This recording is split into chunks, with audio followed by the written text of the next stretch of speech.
अयान अपनी झोपड़ी से बाहर निकला तो सामने का नजारा किसी डरावने सपने जैसा था।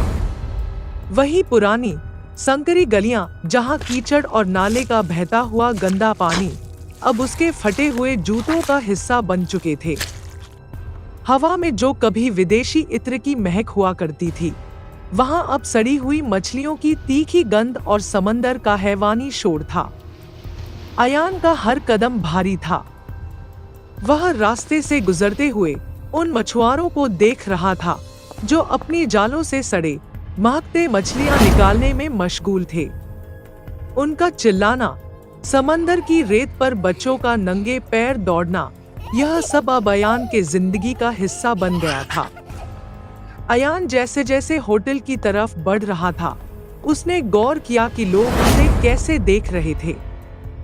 किसी के लिए वह सिर्फ एक अधमरा मिला हुआ अजनबी था, तो किसी के लिए बस एक फालतू मजदूर। अयान ने अपनी आस्तीन को एक बार फिर नीचे खींचा। वह प्लैटिनम का कड़ा जो रॉय खानदान की धमक था, अब उसके कुर्ते के नीचे एक राज की तरह दबा हुआ था। उसकी आंखों में अब वो पुरानी चमक नहीं, बल्कि एक अकेलापन था। वह पूरी तरह से इस बस्ती के माहौल में घुल चुका था, जैसे समंदर का खारा पानी किसी कीमती पत्थर को धीरे धीरे घिस देता है। पेट की आग यादों से बड़ी होती है, ये शब्द उसके कान में गूंज रहे थे।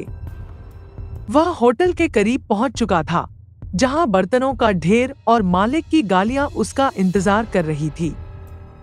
अयान होटल पहुंचते ही अपने काम में रम गया। उसके चेहरे पर एक हल्की सी मुस्कान थी। वह फुर्ती से ग्राहकों के बीच घूम रहा था, कभी किसी को पानी दे रहा था, तो कभी किसी का ऑर्डर ले रहा था। वह बड़ी सादगी से सबको संभाल रहा था, जैसे उसे अब इस शोर और गंदगी की आदत हो गई हो। तभी अचानक बाहर एक महंगी गाड़ी के टायर चरमराए। धूल का एक गुबार उठा और होटल के दरवाजे पर एक साया खड़ा हो गया। वो एक रईस लड़का था। उसके महंगे कपड़े और चेहरे का घमंड इस खटारा होटल के माहौल से बिल्कुल अलग था। उसने अपनी नाक सिकोड़ी, जैसे यहाँ फैली गरीबी और लाचारी से उसे घिन आ रही हो। वह शख्स कोई और नहीं, आर्यन था। अयान एक मेज साफ कर रहा था, पर उस रईस लड़के की आहट सुनते ही उसके हाथ जैसे पत्थर के हो गए। उसने अपनी फटी हुई आस्तीन को और नीचे खींच लिया ताकि वो कीमती कड़ा छिप जाए। आर्यन होटल के बीचों बीच खड़ा था, जैसे वहां की गंदगी देखकर उसे उल्टी आ रही हो। उसने बड़े घमंड से हवा में चुटकियां बजाईं। उसकी आवाज ने शोर को शांत कर दिया। ओए लड़के! अयान के हाथ वहीं थम गए। आर्यन ने अपनी महंगी घड़ी ठोंकते हुए कहा, सुन, बैठने लायक तो जगह है नहीं यहाँ, पर जल्दी से एक गर्मागर्म सूप ला। और देख, ढंग के साफ बर्तन में लाना, तेरी इस बस्ती की मिट्टी नहीं होनी चाहिए उसमें। अयान का दिल धक धक करने लगा। वो चुटकी बजाने का तरीका और वो आवाज उसे अंदर ही अंदर कुछ याद दिला रही थी। बिना कुछ बोले अयान ने बस सर झुकाया और चुपचाप किचन की तरफ निकल गया। अयान रसोई से सूप का कटोरा लेकर बाहर निकला। उसका पूरा ध्यान उस सूप पर था। होटल के फर्श पर मछलियों का गंदा पानी और कीचड़ फैला हुआ था। अयान अभी आर्यन की मेज के पास पहुंचा ही था कि अचानक उसका पैर बुरी तरह फिसल गया। अरे! अयान के मुंह से बस इतना ही निकला। वह खौलता हुआ सूप सीधा आर्यन के ऊपर जा गिरा। आर्यन ने आव देखा न ताव, जमीन पर गिरे अयान के सीने पर अपनी महंगी जूती से एक जोरदार लात मारी। साले भिखारी, तेरी हिम्मत कैसे हुई मेरे ऊपर ये गंदगी गिराने की? आर्यन दहाड़ा।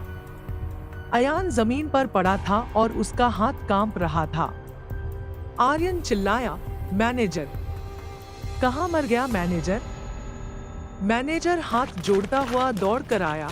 जी साहब, माफ कर दीजिए साहब। आर्यन ने मैनेजर का गला पकड़कर उसे अपनी तरफ खींचा और दहाड़ते हुए बोला, ओए मैनेजर, इस भिखारी को बोल अभी के अभी घुटनों पर बैठे और मेरे जूतों के साथ साथ ये कपड़े भी साफ करे। अयान ने कांपती हुई आवाज में कहा, साहब माफी मांगता हूँ, मेरा पैर फिसल गया था। पर मैं घुटनों पर बैठकर माफी नहीं मांगूंगा। ये हादसा था, कोई चोरी नहीं। आर्यन का चेहरा गुस्से से तमतमा उठा। तेरी इतनी हिम्मत? आर्यन ने बगल वाली मेज पर रखी कांच की प्लेट उठाई और पूरी ताकत से अयान के सर पर दे मारी। कड़ाक। अयान वहीं सुन्न होकर गिर पड़ा। तभी होटल के भारी शीशे के दरवाजे तूफान की तरह खुल गए। एक बेहद खूबसूरत लड़की नीली कीमती ड्रेस पहने अंदर दाखिल हुई।